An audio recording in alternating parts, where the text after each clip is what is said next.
2024-25 का जो पूरा बजट है वो निर्मला सीतारमण जी ने पेश कर दिया है और इसी के बारे में हम डिटेल से चर्चा करेंगे, क्योंकि आपको याद होगा फरवरी में जो बजट आया था वो इंटरिम बजट था और क्योंकि लोकसभा का चुनाव होना था इसी की वजह से अब जाकर पूरा बजट यहां पर पेश किया गया है। खैर, इस बजट के बारे में हम बात करें उसके पहले आज क्या हुआ मैं आपको बताता हूं। बेसिकली क्या होता है, बजट पेश करने से पहले, क्योंकि 11 बजे बजट पेश करना होता है पार्लियामेंट में, उसके पहले अगर आप देखोगे लगभग 10 बजे के आसपास जो बजट की कॉपीज हैं, जो हार्ड कॉपीज हैं, उसको पार्लियामेंट पहुंचाया जाता है। उसके बाद एक प्रथा रही है, एक ट्रेडिशन रहा है हमेशा से कि जो फाइनेंस मिनिस्टर होते हैं वो प्रेसिडेंट से मिलने जाते हैं, क्योंकि प्रेसिडेंट आपको पता है हमारे देश के हेड हैं, हेड ऑफ स्टेट हैं।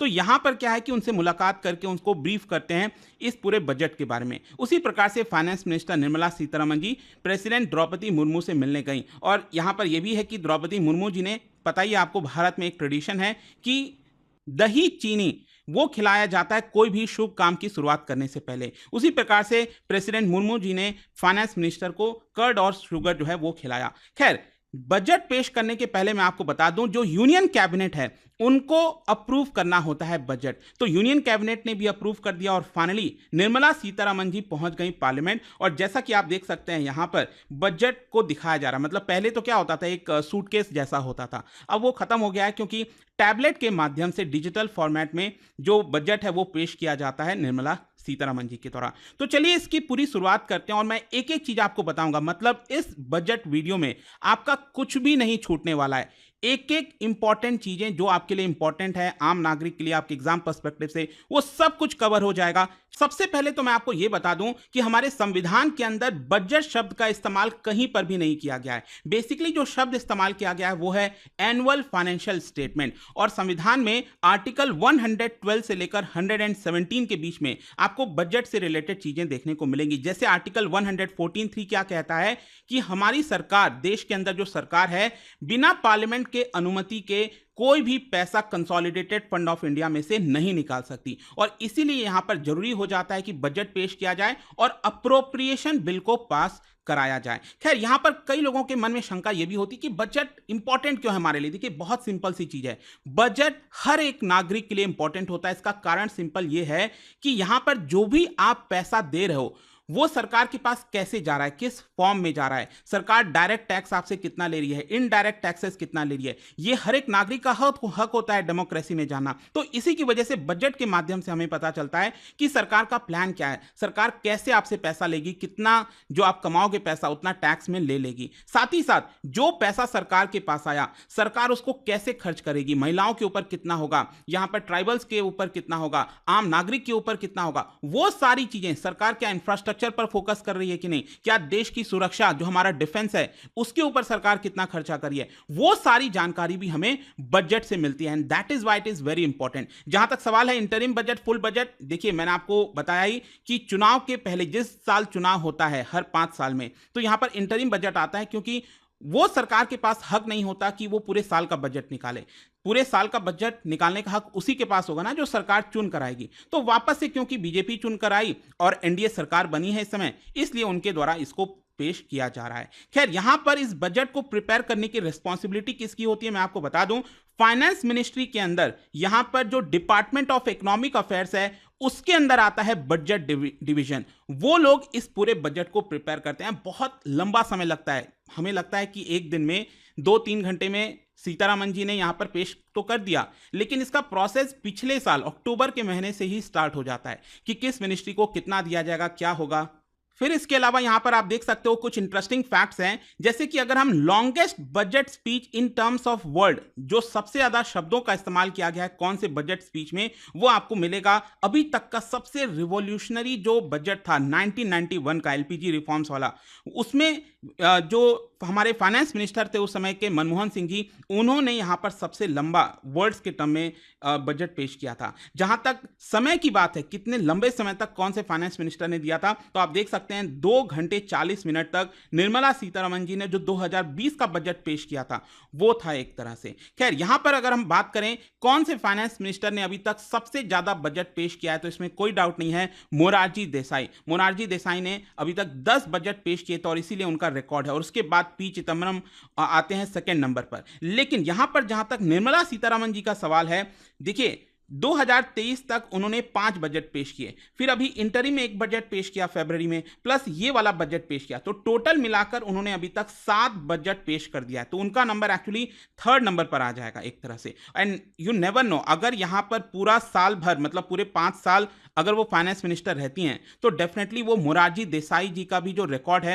उसको तोड़ देंगी। खैर, यहाँ पर बजट जो है बहुत सीक्रेसी में बनाया जाता है, इसका जो प्रिंटिंग वगैरह है, पहले तो क्या होता था कि एक प्रेस था मिंटो रोड में दिल्ली में, वहां पर इसको प्रिंट किया जाता था 1980 में। फाइनली नॉर्थ ब्लॉक में जो फाइनेंस मिनिस्ट्री की ऑफिस है वहां पर प्रेस सेटअप किया गया और एक तरह से जितने भी कर्मचारी वगैरह होते हैं जो इन्वॉल्व होते हैं इसके अंदर, उनको काफी सीक्रेटली रखा जाता है। यहां पर एक इंटेलिजेंस की टीम होती है, वो ध्यान देती रहती है लोगों के ऊपर जो बजट बना रहे हैं, प्रिंट कर रहे हैं, कि कहीं से कोई लीक ना हो जाए, क्योंकि एक भी चीज लीक हो गया तो बहुत बड़ा ब्लंडर हो सकता है, जो कि अभी तक ऐसा कभी देखने को नहीं मिला है कि बजट लीक किया गया हो। और इससे मुझे एक चीज याद आती है, क्योंकि आजकल काफी ज्यादा चल रहा है जो एग्जाम पेपर लीक है, काश इतनी ही सख्ती एग्जाम पेपर को भी दिया जाए। एंड आई एम श्योर कि सरकार अगर इसके ऊपर फोकस करेगी तो बहुत सारे लाखों जो बच्चे हैं उनका भी भविष्य बच सकेगा। खैर, यहां पर हम सबसे पहले शुरुआत करते हैं जब बजट पेश किया गया तो फाइनेंस मिनिस्टर निर्मला सीतारमण जी ने क्या बोला, क्योंकि काफी इंपॉर्टेंट हो जाता है। और अगर आप देखोगे ना ध्यान से तो हर साल जो सरकार होती है उनका 2-3 चीजों के ऊपर काफी फोकस होता है और उनका नाम सबसे पहले लिया जाता है। चाहे आप पहले गरीब की बात करें, फिर महिलाओं की बात करें, यूथ की बात करें, किसानों की बात करें, ये 3-4 चीजें आपको हमेशा शुरुआत में काफी ज्यादा देखने को मिलती हैं। और इस साल देखिए निर्मला सीतारमण जी ने बजट स्पीच जो स्टार्ट किया उसमें सबसे पहले तो ये कहा, धन्यवाद दिया लोगों को कि उन्होंने फिर से एक बार पीएम मोदी को चुना है और सरकार फिर से बनाई है, 3rd टर्म यहां पर मिला है। यहां पर उन्होंने ये कहा कि जैसे इंटरिम बजट में हमने बोला था उसी प्रकार से अभी भी वापस से उन्होंने दोहराया कि 4 डिफरेंट कास्ट के ऊपर हम फोकस कर रहे हैं। कास्ट कौन सा? जैसे एक गरीब, महिलाएं, यूथ, फार्मर्स, किसान, तो ये 4 कास्ट को लेकर उन्होंने बोला है। साथ ही साथ उन्होंने कहा कि कैसे हमने यहां पर मिनिमम सपोर्ट प्राइस, क्योंकि किसानों को लेकर काफी डिबेट हुआ है, चर्चा हुआ है, तो जितना भी कॉस्ट आता है किसानों को उसके ऊपर 50% एक्स्ट्रा हम मिनिमम सपोर्ट प्राइस रखे हैं एग्रीकल्चर क्रॉप्स के ऊपर। इसके अलावा गरीब कल्याण योजना के तहत अगले 5 साल तक और उसको एक्सटेंड कर दिया गया है। जो कोविड से स्टार्ट हुआ था गरीब कल्याण योजना, तो 80 करोड़ लोगों को फायदा होगा, फ्री में जो अनाज दिए जाते हैं उसका फायदा होगा। खैर, यहां पर एक इंटरेस्टिंग चीज आप देख सकते हैं, क्योंकि पिछले 1 साल में आपने देखा होगा, पिछले 1-2 साल में यूथ को लेकर काफी चर्चा हुई है, एम्प्लॉयमेंट को लेकर कि देश में काफी बेरोजगारी है, इसको लेकर ऑपोजिशन जो है लगातार अटैक भी करता रहता है।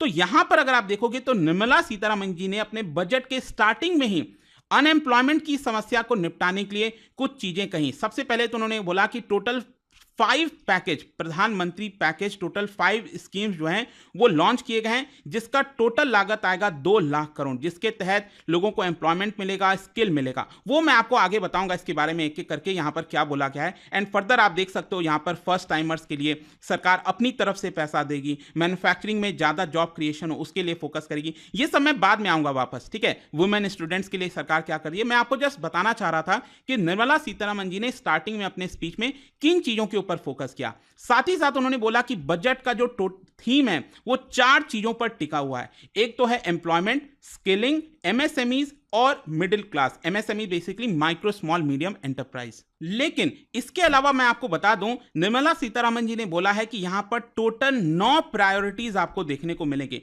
मतलब 9 चीजों के ऊपर, 9 चीजों के ऊपर बजट की प्रायोरिटीज रखी गई है। वो 9 चीजें कौन सी है मैं आपको एक एक करके बताता हूं। Productivity and resilience in agriculture, agriculture के ऊपर काफी फोकस होगा। एम्प्लॉयमेंट एंड स्किलिंग के ऊपर काफी फोकस होगा। Inclusive human development, resource development, social justice, उसके ऊपर फोकस होगा। मैन्युफैक्चरिंग एंड सर्विसेज के ऊपर फोकस होगा। Urban development, energy security, infrastructure, innovation, research and development, next generation reform. तो ये जो पूरा बजट पेश किया गया है ना, वो मैं आपको इन 9 चीजों के आधार पर बताऊंगा कि यहां पर एग्रीकल्चर में क्या बोला गया, एम्प्लॉयमेंट में क्या बोला गया, इस तरह से। तो इसको 9 प्रकार से बांटा गया। लेकिन देखिए, इसके बारे में बताने से पहले देखिए एक और बहुत ही इंटरेस्टिंग चीज हुआ है। अभी आपको पता होगा लोकसभा का चुनाव हुआ था, उसमें बीजेपी को पूर्ण बहुमत नहीं मिल पाया था। तो यहां पर 2 पार्टीज का सपोर्ट बहुत इंपॉर्टेंट हो जाता है बीजेपी के लिए सरकार में बने रहना।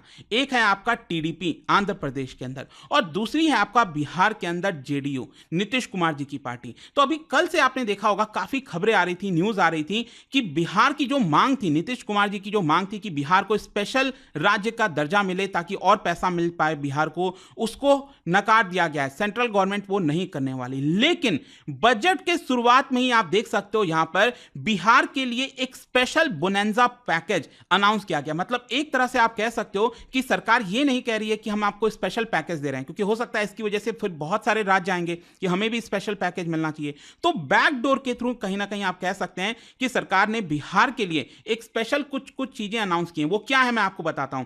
सबसे पहले तो बोला गया है कि बिहार के अंदर रोड प्रोजेक्ट्स को लेकर 26,000 करोड़ रुपए एलोकेट किए जा रहे हैं। फिर इसके अलावा यहां पर सेंट्रल गवर्नमेंट ने बोला है बजट स्पीच में कि फाइनेंशियल असिस्टेंस दिलवाने की कोशिश करेगी सेंट्रल गवर्नमेंट बिहार सरकार को थ्रू मल्टीलैटरल डेवलपमेंट एजेंसीज। मतलब दुनिया भर में जो बड़े बड़े एजेंसीज हैं, चाहे वर्ल्ड बैंक हो, बहुत सारे, उनके माध्यम से और पैसा बिहार को मिल सके, वो कोशिश सेंट्रल गवर्नमेंट करेगी। इसके अलावा यहां पर आप देख पाएंगे बोला गया है कि रोड्स के अलावा बिहार के अंदर airports, medical colleges, sports infrastructure, इनके ऊपर भी फोकस होगा। और साथ ही साथ यहां पर देखिए एक बहुत ही इंपॉर्टेंट और आपके एग्जाम के लिए बहुत इंपॉर्टेंट हो सकता है ये, दैट इज पूर्वोदया योजना।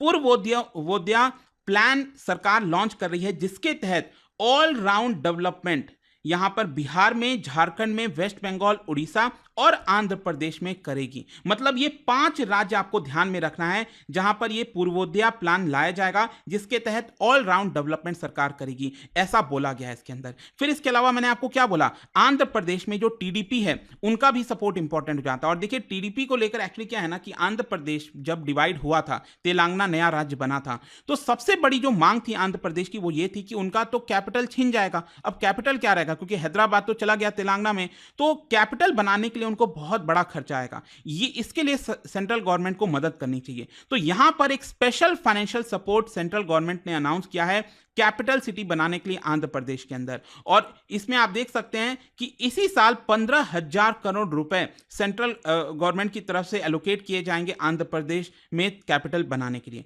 तो ये एक इंपॉर्टेंट चीज यहां पर की गई है। खैर, अब मैं आता हूं यहां पर बजट के अंदर एक एक करके क्या क्या चीजें बोली गई। सबसे पहले एग्रीकल्चर को लेकर, यहां पर एग्रीकल्चर में देखिए हमारे देश में एक सबसे बड़ी प्रॉब्लम क्या है कि रिसर्च वगैरह के ऊपर उतना फोकस नहीं होता। तो सरकार कह रही है कि अब से हम यहां पर एग्रीकल्चर रिसर्च को ट्रांसफॉर्म करेंगे, ज्यादा से ज्यादा रिसर्च लाने की कोशिश करेंगे। फिर इसके अलावा कोऑपरेटिव सेक्टर के अंदर भी आपको पता होगा देश में यहां पर जो कोऑपरेटिव सोसाइटीज वगैरह हैं उसको और ज्यादा बढ़ाया जाए। जैसे अमूल एक बहुत बड़ा एग्जांपल है कि कैसे यहां पर फायदा हुआ है किसानों को। तो उसी के तर्ज पर नेशनल कोऑपरेशन पॉलिसी सरकार लेकर आएगी ताकि कोऑपरेटिव सेक्टर को बढ़ावा मिले। इसके अलावा यहां पर आपको पता है कि अभी भी हम बहुत सारा जो ऑयल है बाहर से मंगाते हैं, जो ऑयल सीड्स हैं, चाहे मस्टर्ड, ग्राउंडनट, सीसम, सोयाबीन, सनफ्लावर, तो उस पर हम आत्मनिर्भर बनेंगे, सरकार का कहना है। इसके अलावा आपको पता है कि अब जरूरी हो गया है क्लाइमेट चेंज की वजह से ऐसे क्रॉप को उगाया जाए ताकि वो क्लाइमेट रेसिस्टेंस हो। बहुत ज्यादा गर्मी पड़ गई तो उससे क्रॉप्स को नुकसान ना हो। तो यहां पर 109 new high yielding and climate resilient varieties of 32 field and horticulture crops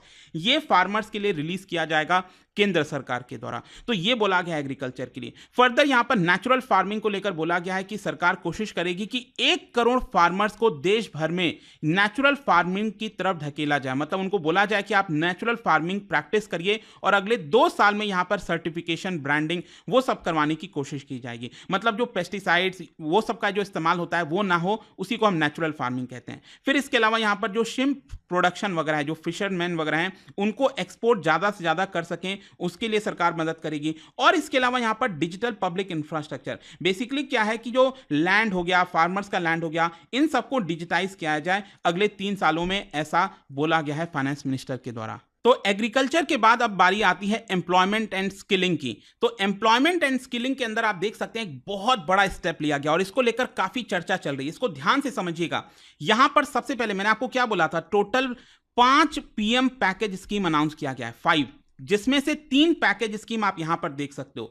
एक बोला गया है सबसे पहला फर्स्ट टाइमर्स के लिए, मतलब कि वो लोग जो पहली बार जॉब लेंगे, अगर आपको कहीं पर पहली बार जॉब मिलती है तो इसके लिए यहां पर सरकार आपको एक्स्ट्रा 15,000 रुपए तक देगी, ऐसे ही दे देगी, मतलब सरकार अपनी तरफ से देगी। ये 3 इंस्टॉलमेंट में यहां पर दिया जाएगा, जिसकी वजह से बताया जा रहा है कि करीब 2 करोड़ यूथ को फायदा होने वाला है। 210 लाख यूथ, मतलब 2.1 करोड़ यूथ को इससे फायदा होगा। ये पहला स्कीम है। दूसरा, यहां पर मैन्युफैक्चरिंग के अंदर और जॉब क्रिएशन हो, इसके लिए यहां पर यह बोला है सरकार ने, फाइनेंस मिनिस्टर ने, कि ईपीएफओ के अंदर जो एम्प्लॉय और एम्प्लॉयर का कंट्रीब्यूशन होता है, उसमें सरकार भी कंट्रीब्यूट करेगी पहले 4 साल में, अगर यहां पर मैन्युफैक्चरिंग के अंदर जॉब क्रिएट होती है, और इसकी वजह से करीब 30 लाख यूथ को फायदा हो सकता है। तीसरा, यहां पर सपोर्ट दिया जाएगा एम्प्लॉयर्स को, मतलब कोई किसी की फैक्ट्री है, कोई नौकरी दे रहा है किसी को, तो यहां पर सरकार का कहना है कि जो एम्प्लॉयर, क्योंकि अगर मान लीजिए आपकी इनकम 15,000 रुपए तक है हर महीना,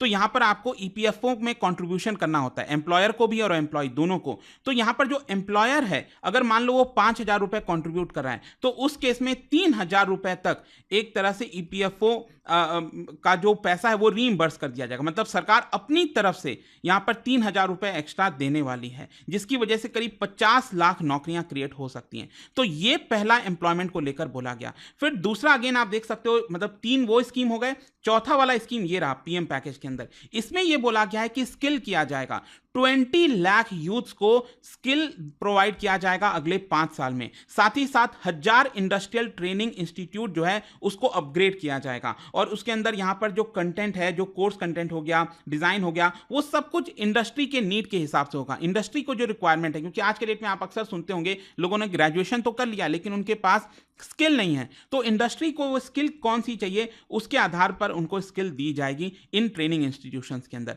फिर इसके अलावा यहां पर वुमेन वगैरह के ऊपर काफी फोकस किया गया है, और बोला गया है कि यहां पर वर्किंग वुमेन के लिए जो हॉस्टल्स वगैरह है वो क्रिएट किए जाएंगे इन कोलैबोरेशन विद इंडस्ट्री। इसके अलावा लोन्स वगैरह प्रोवाइड किया जाएगा ताकि आप अपना काम वगैरह स्टार्ट कर सकें। फर्दर आप देख सकते हो, अगर किसी बच्चे को हायर एजुकेशन प्राप्त करना है, पढ़ाई करनी है, लेकिन डोमेस्टिक के लिए ध्यान रखिएगा, देश के अंदर जो इंस्टीट्यूशन, ऐसा नहीं है कि आप फॉरेन में जाकर पढ़ रहे हो, अगर आप देश में पढ़ रहे हो और आपको लोन चाहिए पढ़ाई के लिए, तो सरकार 10 लाख रुपए तक का लोन आपको प्रोवाइड करेगी। और इसमें देखिए यहां पर यह बोला गया है कि 3% का इंटरेस्ट सबवेंशन होगा। मतलब मान लो अगर बैंक आपसे 8% इंटरेस्ट चार्ज करिए, तो 3% इंटरेस्ट सरकार अपनी तरफ से देगी, तो आपको सिर्फ 5% ही इंटरेस्ट देना पड़ेगा। तो यह सब कुछ किया जा रहा है ताकि लोग पढ़ाई कर सकें, स्किल प्राप्त कर सकें, नौकरी लग सके। नेक्स्ट यहां पर अगर हम बात करें inclusive human resource development and social justice की, जहां पर ट्राइबल्स आते हैं, महिलाएं, उन सब के लिए सरकार यहां पर क्या कर रही है। देखो, एक तो मैंने आपको बताया पूर्वोदया प्लान, जो राज्य ऐसे हैं जो पिछड़े हुए हैं, उनके लिए सरकार, आपको मैंने पहले ही बोला कि यहां पर एक ओवरऑल डेवलपमेंट लेकर आएगी इन 5 राज्यों के अंदर। फिर यहां पर यह भी बोला गया है कि अमृतसर कोलकाता इंडस्ट्रियल कॉरिडोर बनाया जाएगा। मतलब अमृतसर से कोलकाता तक इंडस्ट्रियल कॉरिडोर होगा, और बीच में झारखंड में एक गया आता है, आपको पता होगा, ठीक है, बुद्ध भगवान से रिलेटेड है, तो वहां पर एक इंडस्ट्रियल सेंटर जो है वो भी खोला जाएगा। फिर इसके अलावा यहां पर महिलाओं के बेनिफिट्स के लिए, वुमेन एंड गर्ल्स के बेनिफिट के लिए सरकार टोटल 3 लाख करोड़ रुपए खर्च कर रही है। फिर इसके साथ साथ ट्राइबल्स के लिए प्रधानमंत्री जनजाति उन्नत ग्राम अभियान, इसमें अगर आप देखेंगे तो सरकार का कहना है कि जो सोशो इकोनॉमिक कंडीशंस है ट्राइबल कम्युनिटीज का 63,000 विलेजेस में, उसको इंप्रूव किया जाएगा, जिसकी वजह से 5 करोड़ ट्राइबल्स को फायदा होगा। इसके अलावा यहां पर बोला गया है कि नॉर्थ ईस्ट के अंदर, क्योंकि आपने देखा होगा इंडिया पोस्ट पेमेंट बैंक, ये हमारे देश के बाकी जगह पर तो काफी फैला हुआ है, लेकिन नॉर्थ ईस्ट में अभी भी इसकी कमी है, तो 100 ब्रांचेस उनके नॉर्थ ईस्ट रीजन में खोले जाएंगे। फिर नेक्स्ट यहां पर मैन्युफैक्चरिंग एंड सर्विसेज को लेकर, देखो एमएसएमई, जो माइक्रो स्मॉल मीडियम एंटरप्राइजेस वगैरह होते हैं, उसी को लेकर चीजें बार बार दोहराई गई हैं, लेकिन यहां पर जो एक इंटरेस्टिंग और इंपॉर्टेंट चीज जो आपको जानना चाहिए वो है मुद्रा लोन को लेकर। अभी तक क्या था कि जब आप मुद्रा लोन लेते थे तो मैक्सिमम 10 लाख रुपए तक का ही आपको मिल पाता था तरुण वाले कैटेगरी के अंदर, लेकिन अब यह बढ़ाकर डबल कर दिया गया है 20 लाख रुपए तक। मतलब जिन लोगों ने मान लो पहले लोन वगैरह लिया था मुद्रा स्कीम के तहत और समय पर उसको चुका दिया, तो वो 20 लाख रुपए तक भी और लोन ले सकते हैं, ऐसा बोला गया है। अब देखिए यहां पर पांचवा वाला स्कीम, मैंने आपको बोला था ना कि स्किल और एम्प्लॉयमेंट के लिए सरकार टोटल 5 पीएम पैकेज लेकर आई है। 3 तो ये मैंने आपको बता दिया, चौथा ये वाला मैंने आपको बताया, और 5वां वाला ये स्कीम है, आप देख सकते हैं। इसमें देखिए क्या बोला गया एंड काफी ज्यादा उत्साह है इसको लेकर, वो ये है इंटर्नशिप अपॉर्चुनिटीज। सरकार ये कह रही है कि देश के अंदर जो टॉप 500 कंपनीज हैं वहां पर आप इंटर्नशिप ले सकते हो और इसके लिए लगभग 5,000 रुपए महीना सरकार अपनी तरफ से देगी। साथ ही साथ 6,000 रुपए वन टाइम असिस्टेंस भी आपको दिया जाएगा। तो यह बोला गया है कि इंटर्नशिप की अपॉर्चुनिटीज टोटल 1 करोड़ यूथ को मिलेगी अगले 5 सालों में, ऐसा बताया गया है। तो ये टोटल 5 पैकेज स्कीम हो गया। आई होप आप समझ गए होंगे। फिर इसके अलावा यहां पर मैन्युफैक्चरिंग वगैरह को बढ़ावा देने के लिए 12 इंडस्ट्रियल पार्क जो हैं वो खोले जाएंगे under the national industrial corridor development programme के तहत। फिर इसके अलावा यहां पर रेंटल हाउसिंग वगैरह, जैसे वर्कर्स वगैरह हैं उनको काम करना है लेकिन वो बहुत ज्यादा पैसा रेंट में ही गवा देते हैं, तो उनके लिए डॉर्मेट्री टाइप जो अकोमोडेशन है इंडस्ट्रियल वर्कर्स के लिए पीपीपी मोड पर बनाया जाएगा। इसके अलावा यहां पर क्रिटिकल मिनरल्स, आपको पता है बहुत इंपॉर्टेंट है, मोबाइल वगैरह में कई जगहों पर आपने देखा होगा क्रिटिकल मिनरल्स की काफी चर्चा होती है कि उसके बिना काम हो ही नहीं सकता आज के डेट में। तो क्रिटिकल मिनरल मिशन जो है वो लॉन्च किया जा रहा है ताकि देश के अंदर प्रोडक्शन इसका बढ़ाया जा सके। फिर इसके अलावा यहां पर ट्रिब्यूनल, एपिलेट ट्रिब्यूनल, मान लो कोई इशू हो गया, प्रॉब्लम हो गया सरकार के साथ, इंडस्ट्रीज के बीच में, तो यहां पर ट्रिब्यूनल्स वगैरह लाए जा रहे हैं ताकि और ज्यादा स्पीड अप हो सके। इंसॉल्वेंसी वगैरह करना है, कंपनी डूब गई या फिर जो भी है उसको जल्दी से निपटारा हो सके। नेक्स्ट अब हम आते हैं 5वें पिलर के ऊपर, दैट इज अर्बन डेवलपमेंट। ठीक है, अर्बन डेवलपमेंट के अगर अंदर हम बात करें तो क्या क्या चीजें आती हैं। ऑब्वियस सी बात है, जैसे घर हो गया, घर सबसे इंपॉर्टेंट होता है अर्बन एरियाज में क्योंकि जगह कम होती है। तो वहां पर क्या है ना, आपने अक्सर देखा होगा स्टैंप ड्यूटी काफी ज्यादा लगती है जिसकी वजह से लोग अफोर्ड भी नहीं कर पाते घर को। तो यहां पर सरकार ये कह रही है कि हम राज्यों को एनकरेज करेंगे, क्योंकि ये आता है राज्य के अंदर, हम राज्यों को एनकरेज करेंगे कि प्रॉपर्टीज पर जो स्टैंप ड्यूटीज हैं वो घटाई जाए। अगर वो घर महिला के द्वारा लिया जा रहा है, अगर वो प्रॉपर्टी महिला के नाम पर है, तो आप प्लीज उनके लिए स्टैंप ड्यूटी थोड़ा सा घटा दीजिए। इसके अलावा स्ट्रीट मार्केट वगैरह, मतलब कि जो लोकल्स लोग हैं उनके लिए रोजगार की अपॉर्चुनिटी हो सके, इसके लिए हाथ वगैरह होता है उसको सेटअप किया जाए। इसके अलावा यहाँ पर ट्रांजिट ओरिएंटेड डेवलपमेंट, अब देखिए बोला ये जा रहा है कि करीब 14 बड़े शहरों में जहां पर पॉपुलेशन 30 लाख से ज्यादा है, तो ट्रांजिट ओरिएंटेड डेवलपमेंट वहां पर किया जाएगा। मतलब कि जैसे कि आना जाना, मतलब कंजेशन वगैरह कम हो, मेट्रो लाइंस वगैरह आए, इस तरह की चीजों के ऊपर डेवलपमेंट होगा। इसके अलावा वाटर एक सबसे बड़ी समस्या है अर्बन एरियाज में, तो वाटर मैनेजमेंट को देखकर देखिए क्या बोला गया है कि 100 बड़े शहरों के अंदर वहां पर water supply, sewage treatment, solid waste management के जो प्रोजेक्ट्स वगैरह हैं वो लगाने के लिए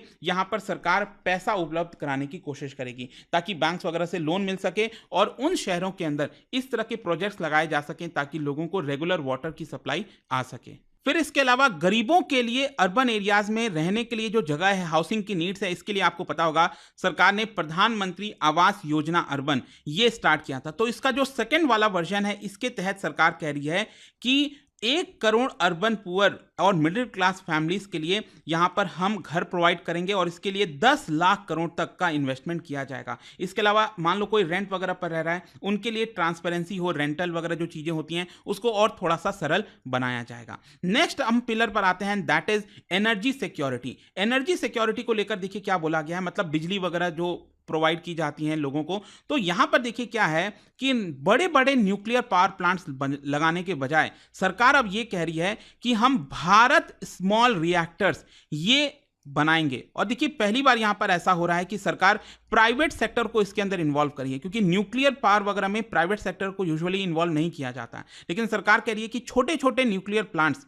जो कि खतरा भी नहीं रहता है, मतलब ऐसा कोई इशू भी नहीं है, और उसको अगर लगाया जाए तो लोगों को लगातार इलेक्ट्रिसिटी की सप्लाई मिलती रहे। तो भारत स्मॉल रिएक्टर्स, ध्यान रखिएगा, ये यहां पर अब सेटअप किया जाएगा देश में। फिर इसके अलावा यहां पर एक पार्टनरशिप होगा एनटीपीसी और भेल के बीच में, जिसके तहत थर्मल पावर प्लांट, और ये होगा 800 मेगावाट कमर्शियल प्लांट का, वो फुल स्केल पर सेटअप किया जाएगा। फिर इसके साथ साथ आपको पता है कि पिछले काफी समय से काफी डिस्कशन हो रहा है इस स्कीम के बारे में, पीएम सूर्य घर मुफ्त बिजली योजना। मतलब अगर आप अपने घर के छत पर जो सोलर प्लांट वगैरह है वो लगवाते हैं तो इससे आपको सरकार मुफ्त बिजली प्रोवाइड करेगी और इससे करीब 1 करोड़ घरों को फायदा हो सकता है और हर महीने 300 यूनिट आपको फ्री में प्रोवाइड किया जाएगा। नेक्स्ट यहां पर अगर हम इंफ्रास्ट्रक्चर की बात करें, देखो इंफ्रास्ट्रक्चर तो सबसे ज्यादा इंपॉर्टेंट है, और क्या है ना कि इंफ्रास्ट्रक्चर कितना होगा ये हमें देखना होता है कि आखिरकार सरकार कैपिटल एक्सपेंडिचर कितना कर रही है।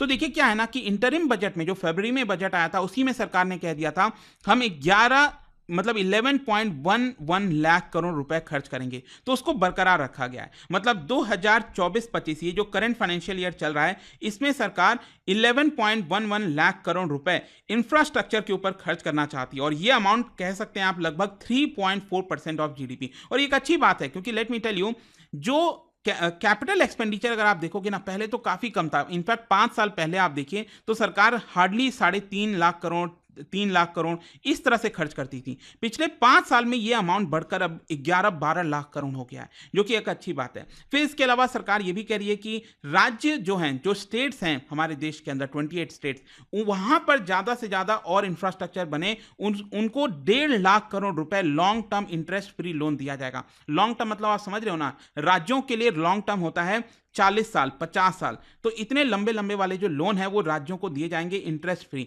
फिर इसके अलावा यहां पर प्रधानमंत्री ग्राम सड़क योजना, ये अटल बिहारी वाजपेयी जी के समय से चल रहा है, रूरल एरियाज के अंदर रोड की कनेक्टिविटी हो सके, इसको देखते हुए फेज 4 इसका लाया जा रहा है, जिसके तहत आप देख सकते हैं जो ऑल वेदर कनेक्टिविटी है वो आपका आएगा करीब 25,000 रूरल हैबिटेशन में, तो ये आपका लाया जा रहा है। नेक्स्ट यहां पर अगर हम बात करें इरिगेशन एंड फ्लड मिटिगेशन की, देखो अगेन बहुत इंपॉर्टेंट हो जाता है, क्योंकि बेसिकली अगर आप देखोगे ना, अभी रिसेंटली मैंने वीडियो बनाया था और देखिए देश का बहुत ज्यादा ध्यान भी नहीं गया।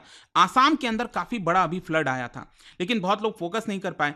और तो यहां पर क्या है कि आसाम, सिक्किम, उत्तराखंड, वहां पर फ्लड मैनेजमेंट वगैरह सही से हो सके, इसके लिए सरकार काम करेगी और पैसे खर्च करेगी, और साथ ही साथ फाइनेंशियल सपोर्ट देगी इरिगेशन वगैरह के लिए। जो रिवर लिंक वगैरह के प्रोजेक्ट्स वगैरह हैं उसको करने के लिए 11,000 करोड़ रुपए से ज्यादा यहां पर सरकार के द्वारा खर्च किया जाएगा। और हिमाचल प्रदेश के लिए स्पेशली बोला गया है कि वहां पर रिकंस्ट्रक्शन और रिहैबिलिटेशन के लिए असिस्टेंस जो है वो प्रोवाइड किया जाएगा। मतलब जो लोग बेघर वगैरह हो गए हैं बाढ़ वगैरह की वजह से, जो अभी जिस तरह से बारिश वगैरह आया था, उनको सरकार सपोर्ट करेगी। नेक्स्ट यहां पर टूरिज्म, देखिए अगेन एक बहुत ही इंपॉर्टेंट पहलू है, देश की इकोनॉमी में काफी कंट्रीब्यूट करता है। तो देखिए आपने सुना होगा कि काशी विश्वनाथ टेम्पल कॉरिडोर बनारस के अंदर खोला गया था, वाराणसी के अंदर बनाया गया था, उसी तर्ज पर गया में यहां पर जो विष्णुपद टेम्पल कॉरिडोर और महाबोधि टेम्पल कॉरिडोर है उसका डेवलपमेंट किया जाएगा। इसके अलावा बिहार के राजगीर में आप देख सकते हैं बताया जा रहा है कि कॉम्प्रिहेंसिव डेवलपमेंट इनिशिएटिव लिया जाएगा,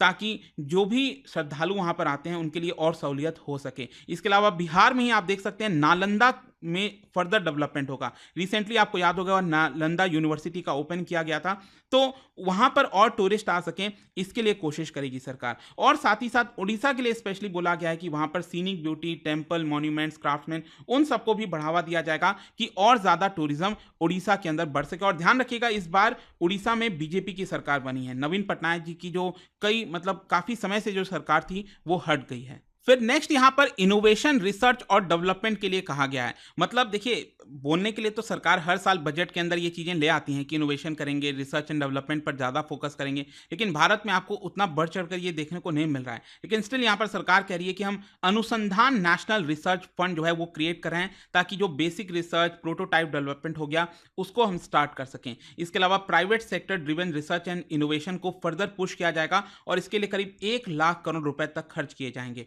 साथ ही साथ स्पेस इकोनॉमी एक बहुत इंपॉर्टेंट पहलू हो गया है, इसके लिए यहां पर वेंचर कैपिटल फंड जो है करीब 1,000 करोड़ का सेटअप किया जाएगा, ताकि स्पेस इकोनॉमी को एक पुश मिल सके। नेक्स्ट यहां पर आखिरी जो है वो है आपका next generation reform. Next generation reform कहने का मतलब है कि सरकार एक ऐसा रिफॉर्म लाने वाली है जिससे रूरल और अर्बन एरियाज के जो लैंड है उसमें एक बड़ा बदलाव हो सकता है। और बेसिकली क्या हमारे देश में अभी आप देखोगे तो जो लैंड रिकॉर्ड्स हैं वो सही से देखने को नहीं मिलते हैं। अगर आपको पता करना है ना आपके घर का, जमीन का कहां पर रिकॉर्ड रखा है, तो बहुत बड़ी से बड़ी फाइलें पलटनी पड़ती हैं, तब जाकर चीजें पता चल पाती हैं, बहुत मुश्किल होता है। तो उसको डिजिटाइज करने के लिए आप देख सकते हो यहां पर unique land parcel identification number या फिर भू आधार सभी लैंड के लिए लाया जा रहा है रूरल एरियाज में। और उसी तर्ज पर यहां पर डिजिटाइजेशन ऑफ जो मैप्स है अर्बन एरियाज में, लैंड रिकॉर्ड्स वगैरह अर्बन एरियाज में जीआईएस मैपिंग वगैरह के तहत किया जाएगा। अब इससे फायदा बहुत कुछ होता है कि एक बार रिकॉर्ड में चला गया ना, डेटाबेस में चला गया, तो फ्यूचर में आपको इशू नहीं आएगा। अचानक से आपको कुछ लोन लेना पड़ गया तो तुरंत सेंट्रल डेटाबेस से देखा जा सकता है कि आप ये लैंड ओन करते हो, तो आपको उस बेसिस पर लैंड मिल सकेगा। सेम उसी प्रकार से किसानों के लिए बहुत मदद हो सकेगी। तो ये सब बहुत इंपॉर्टेंट होता है, लैंड रिकॉर्ड्स रखना बहुत जरूरी है। और कहीं ना कहीं सरकार कह रही है कि हम ये नेक्स्ट जनरेशन रिफॉर्म्स के तहत करने वाले हैं। खैर, अभी तक हमने चर्चा कर लिया कि सरकार क्या-क्या चीजें ला रही हैं, अलग-अलग स्कीम्स के तहत क्या सरकार ने इंट्रोड्यूस किया है, किसके ऊपर ज्यादा फोकस किया जा रहा है। लेकिन अब हम आते हैं पैसों के ऊपर। ये बहुत इंपॉर्टेंट हो जाता है कि सरकार को पैसा कहां से आ रहा है, कितना सरकार खर्च कर रही है, किसके ऊपर खर्च कर रही है, सरकार का फिस्कल डेफिसिट कितना हो रहा है। टैक्स को लेकर कुछ बदलाव किए गए हैं, वो क्या-क्या हैं? जो इनकम टैक्स होता है उसमें कुछ बदलाव किए गए हैं। मार्केट अचानक से, अगर आप देखोगे तो निर्मला सीतारमण जी जो स्पीच दे रही थी उसके बीच में अचानक से मार्केट काफी तेजी से गिरा था। उसका कारण क्या है, वो सब कुछ अब मैं आपको बताऊंगा। सबसे पहले हम बात करते हैं कि सरकार को पैसा कितना आ रहा है। देखो, जो हम बात करते हैं ना पैसा आना, उसको हम कहते हैं रिसीट। तो यहां पर दो तरीके का होता है, एक होता है रेवेन्यू रिसीट और दूसरा होता है कैपिटल रिसीट। रेवेन्यू रिसीट की अगर हम बात करें तो सरकार को टैक्सेस के माध्यम से, जैसे टैक्स हो गया डायरेक्ट टैक्स या personal income tax, corporate tax या फिर जीएसटी वगैरह हो गया, इसके अलावा मान लो ट्रैफिक चलान्स वगैरह, ये सब जितने भी पैसे आते हैं ना, वो सब कुछ हम उसको कहते हैं रेवेन्यू रिसीट। और आप देख सकते हैं 2024-25 में सरकार का कहना है कि 31.3 लाख करोड़ इतना रेवेन्यू रिसीट आने वाला है। मतलब इन सब के माध्यम से सरकार को 31.3 लाख करोड़ रुपए आएंगे, मेनली जीएसटी और इनकम टैक्स, कॉर्पोरेट टैक्स के माध्यम से।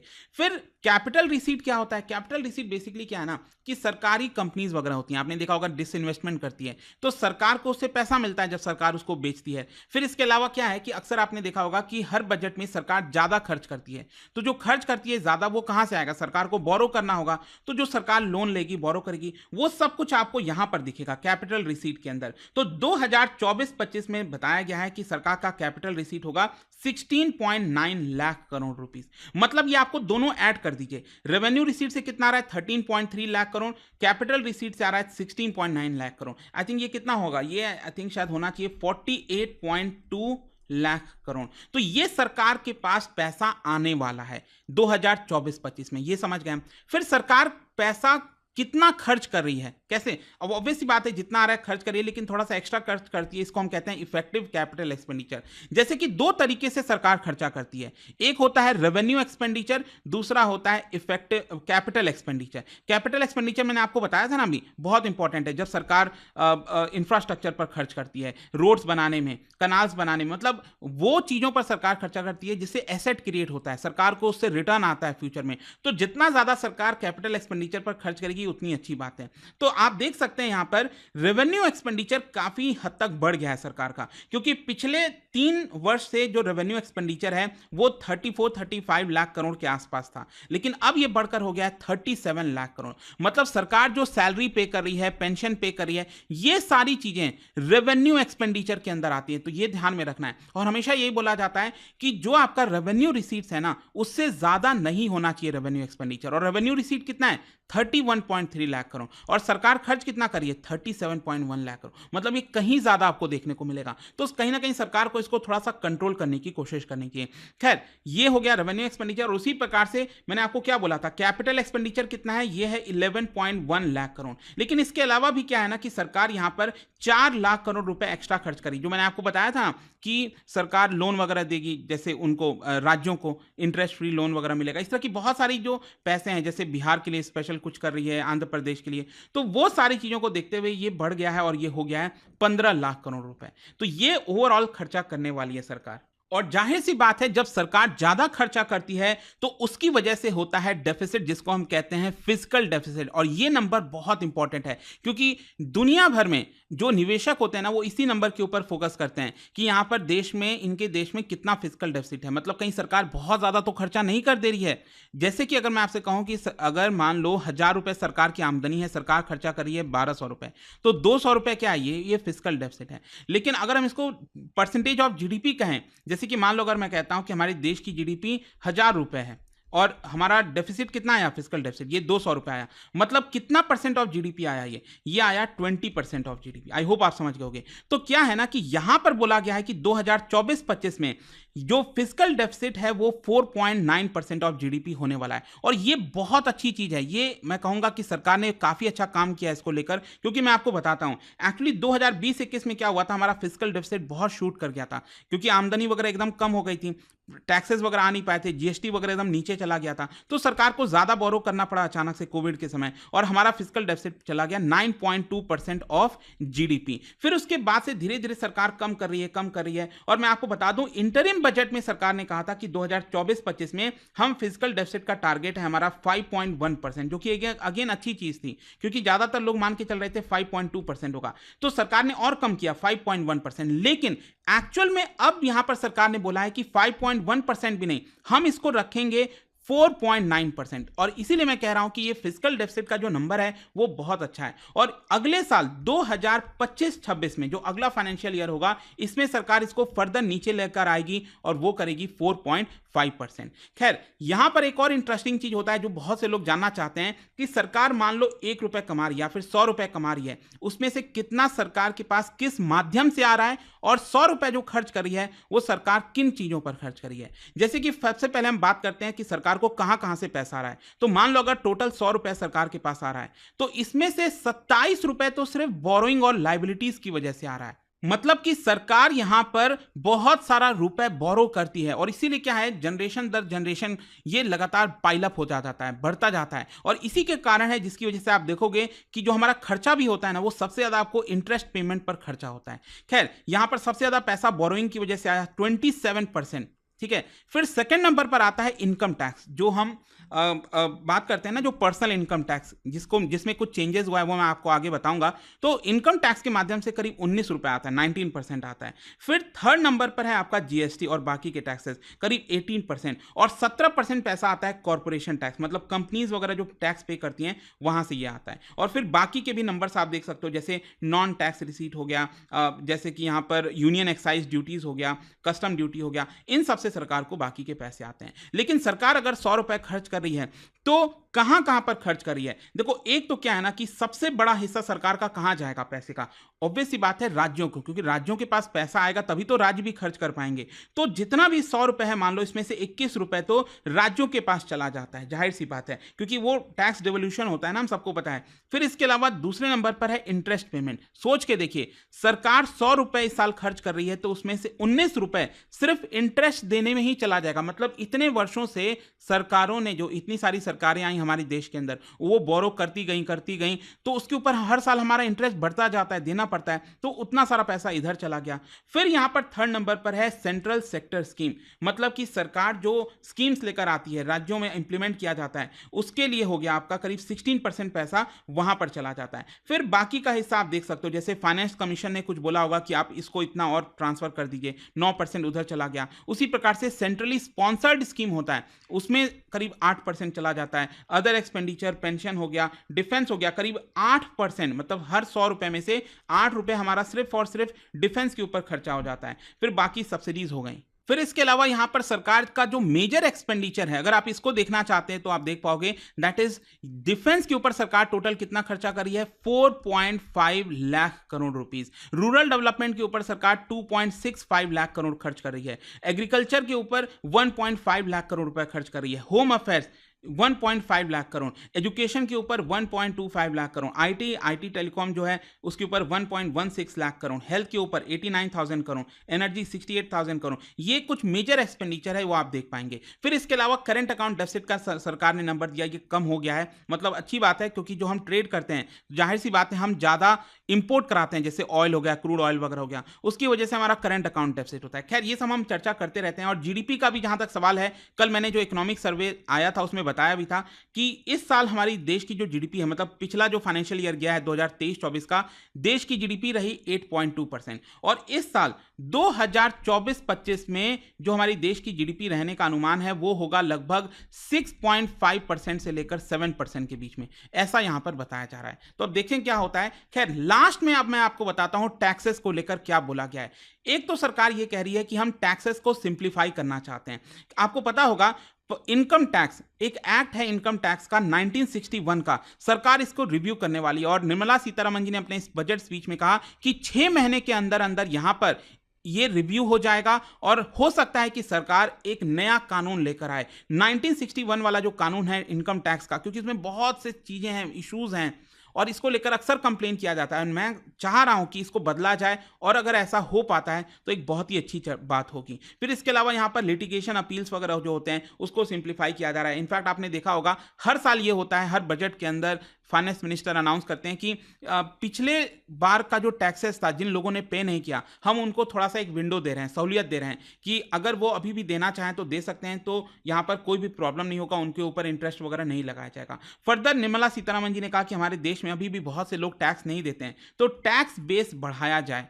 ठीक है, मतलब टैक्स नहीं देने का मतलब जीएसटी वगैरह तो सब देते ही हैं देखिए, लेकिन जो इनकम टैक्स होता है ना उसमें अभी भी बहुत कम परसेंट ऑफ पीपल हैं जो देते हैं, तो टैक्स बेस बढ़ाने की कोशिश की जाएगी। फिर इसके अलावा यहाँ पर एक और इंपॉर्टेंट चीज़ है कि जो कई सारे इश्यूज वगैरह हैं एक्सपोर्ट करने में, ट्रेड करने में, उन सबको यहाँ पर उसमें जो टैक्सेस वगैरह लगता है उसमें सुधार किया जाएगा ताकि लोगों को फायदा हो सके, लोग अच्छे से बिजनेस कर सकें। नेक्स्ट यहाँ पर एक और इंपॉर्टेंट चीज है कस्टम ड्यूटी, एक बहुत इंपॉर्टेंट पार्ट है टैक्सेस का। देखिए इसके अंदर क्या बोला गया है, इसके अंदर कई चीजों पर जो टैक्सेस लगता था उसमें चेंजेस किए गए हैं। एक तो है 3 प्रकार के कैंसर मेडिसिन होते थे उसके ऊपर सरकार कस्टम ड्यूटी लगाती थी, तो उसको हटा दिया गया, मतलब मेडिसिन को अफोर्डेबल बनाया गया है। इसके अलावा यहाँ पर मोबाइल फोन वगैरह चार्जर्स के ऊपर 15% का ड्यूटी लगाया जाता था, मतलब उससे ज़्यादा ड्यूटी लगाया जाता था, तो उसको घटाकर 15% कर दिया गया है। तो मोबाइल इंडस्ट्री के लिए एक अच्छी खबर है यहाँ पर। फिर इसके अलावा गोल्ड सिल्वर के ऊपर 10% की ड्यूटी लगाई जाती थी, कस्टम ड्यूटी बाहर से मंगाने के लिए, अब इसको घटाकर कर दिया गया है 6%। इसके अलावा फार्मर्स वगैरह के लिए जो श्रिम्प है, फिश फीड वगैरह हो गया, तो वहां पर ड्यूटी लगता था ज़्यादा पहले, अब इसको घटाकर 5% कर दिया गया है। इसके अलावा यहाँ पर कैपिटल गुड्स वगैरह होते हैं, जो बड़े बड़े मशीन्स होते हैं, उसमें बहुत सारी, मतलब स्पेशली जैसे सोलर सेल वगैरह हो गया, उसको हमें बनाना है, पैनल्स बनाना है, तो बड़े बड़े मशीन चाहिए, तो मशीन जो हम लाते थे उसके ऊपर सरकार कस्टम ड्यूटी लगाती थी। सरकार ने कहा है कि अब कस्टम ड्यूटी नहीं लगेगा, मतलब सरकार चाह रही है कि जो सोलर सेल्स हैं, पैनल्स हैं, उसको देश के अंदर ही बनाया जाए। फिर इसके अलावा यहाँ पर आप देख सकते हैं कि क्रिटिकल मिनरल्स, आपको पता है 25 क्रिटिकल मिनरल्स अलग अलग प्रकार के, जो कि बहुत जरूरी है, चाइना ने एक तरफा मोनोपोली कर रखी है उसके ऊपर, तो यहां पर जो क्रिटिकल मिनरल्स आता था बाहर से, उसके ऊपर जो ड्यूटी लगती थी, कस्टम ड्यूटी, वो एक तरह से हटा दिया गया है पूरी तरह से। अब यहां पर क्वेश्चन है कि डायरेक्ट टैक्स को लेकर क्या प्रपोजल रखा गया है। देखो एक तो चीज मैं आपको यहां पर ये बता दूं, अभी जो मार्केट गिरा था, स्टॉक मार्केट अचानक से गिरा, अब देखिए स्टॉक मार्केट के ऊपर भी स्टडी आईक्यू का कोर्स है, वो आप चाहो तो देख सकते हो, कमेंट में आपको लिंक मिल जाएगा। लेकिन यहां पर अचानक से मैं देख रहा था निर्मला सीतारमण जी बोल रही थी और स्टॉक मार्केट मतलब लगभग 40-50 अंक गिरा हुआ था निफ्टी का, लेकिन धड़ल्ले से यहां पर सेंसेक्स में 1000 पॉइंट की गिरावट आ गई। जो निफ्टी है वो करीब करीब आई थिंक 400 पॉइंट तक गिर गया था, और उसका कारण मैं आपको बताता हूं। और बहुत से लोगों को डर था, वो है आपका long term capital gain tax, मतलब लॉन्ग टर्म जो कैपिटल गेन टैक्स है।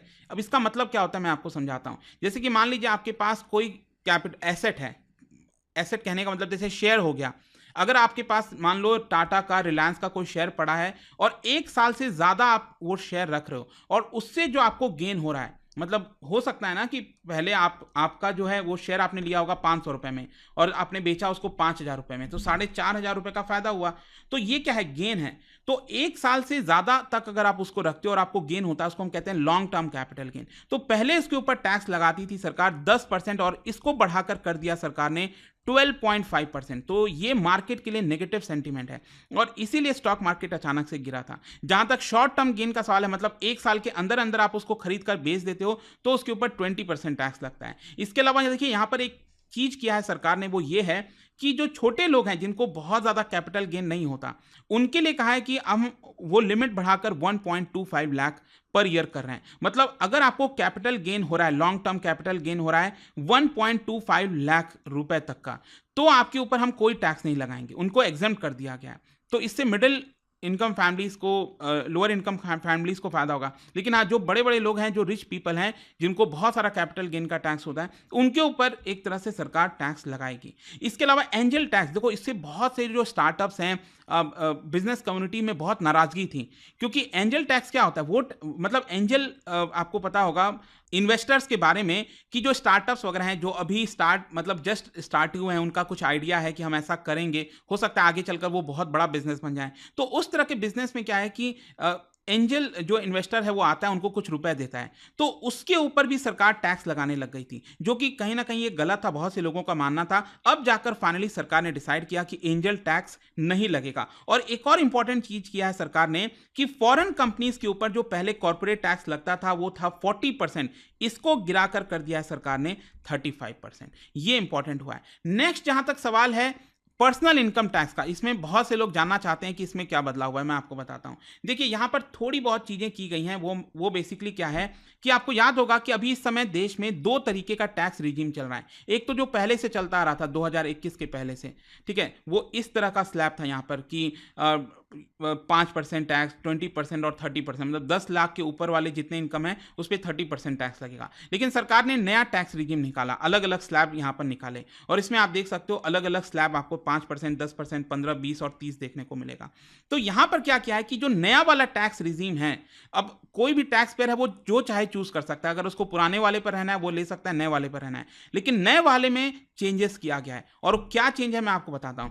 पहले क्या था कि 3 लाख से लेकर 6 लाख के बीच में जो आपका पैसा था उसके ऊपर 5% टैक्स लगता था, इसको 1 लाख रुपए बढ़ा दिया, मतलब 3 लाख से लेकर 7 लाख के बीच का वाला जो आपका पैसा है उसके ऊपर 5% टैक्स लगेगा। पहले क्या होता था, 6 लाख से 9 लाख के बीच वाला जो पैसा है उसके ऊपर 10% टैक्स लगता था। तो अब यहां पर बोला गया है कि 7 लाख से 10 लाख रुपए वाला पैसा है उसके ऊपर 10% टैक्स लगेगा। और पहले क्या होता था, 9 लाख से 12 लाख रुपए वाला जो पैसा है उस पर 15% टैक्स लगता था, तो अब 10 लाख से 12 लाख रुपए वाले पर 15% टैक्स लगेगा। और फिर उसके ऊपर अगर आपका इनकम है 12 से 15 लाख के बीच वाला है तो उसको 20% का टैक्स देना होगा इस वाले पैसे पर। और जिनका 15 लाख से भी ऊपर का इनकम है तो उसके ऊपर जो आपकी कमाई होती है उसके ऊपर 30% टैक्स लगेगा। अब देखिए जब भी मैं यहां पर इनकम टैक्स की बात करता हूं ना, बहुत से लोग कंफ्यूज भी हो जाते हैं। जैसे कि अगर मान लो मैं कहता हूं कि आपकी इनकम 5 लाख रुपए है, तो कई लोगों को लगेगा कि देखो 3 लाख से 7 लाख के बीच में 5% टैक्स पे करना पड़ा है तो आपको ऊपर टैक्स लगेगा। नहीं, ऐसा नहीं है। मैं आपको बता दूं, नए वाले रिजीम के तहत यहां पर अगर आपकी इनकम 7 लाख रुपए तक है, 7 लाख रुपीज तक है, तो आपको कोई भी टैक्स पे नहीं करना है। इसके अलावा एक्स्ट्रा यहां पर सरकार क्या करती है, स्टैंडर्ड डिडक्शन देती है। जैसे कि अभी क्या हुआ है कि सरकार ने स्टैंडर्ड डिडक्शन को 50%, 50,000 रुपए से बढ़ाकर 75,000 रुपीज कर दिया। मतलब आप एक सैलरीड एम्प्लॉय हो और मान लीजिए आपकी इनकम है, मैं कहता हूं 7.75 लाख, ठीक है, सालाना इनकम है, तो आपके ऊपर कोई भी टैक्स नहीं लगेगा। जी हां, आपके ऊपर कोई भी टैक्स नहीं लगेगा। लेकिन मान लो अगर मैं कहता हूं कि आपकी इनकम 10 लाख रुपए है, तो क्या 10 लाख है तो इसका मतलब क्या पूरा 10% आपको देना पड़ेगा, 1 लाख रुपए टैक्स देना पड़ेगा? ऐसा नहीं होता है। यहां पर 10 लाख में क्या है कि 0 से 3 लाख वाला जो पैसा है उसके ऊपर कोई पैसा नहीं है आपका। जो 3 से 7 लाख वाला पैसा है, मतलब इस 10 लाख रुपए में से जो 4 लाख रुपए है उसके ऊपर 5% देना होगा, और ये 7 लाख से 10 लाख के बीच का मतलब 3 लाख रुपए के ऊपर आपको 10% टैक्स देना होगा। इस तरह से ये पूरा टैक्स सिस्टम चलता है। तो वो जस्ट मैं आपको क्वेश्चन जो हमेशा मैं आपको देता हूं, क्या आप बता सकते हो, इकोनॉमी से रिलेटेड क्वेश्चन है कि अगर एक्चुअल अनएम्प्लॉयमेंट रेट हमारे देश के अंदर नेचुरल रेट ऑफ एम्प्लॉयमेंट से भी नीचे है तो उस केस में क्या होगा, ये आपको बताना इन 4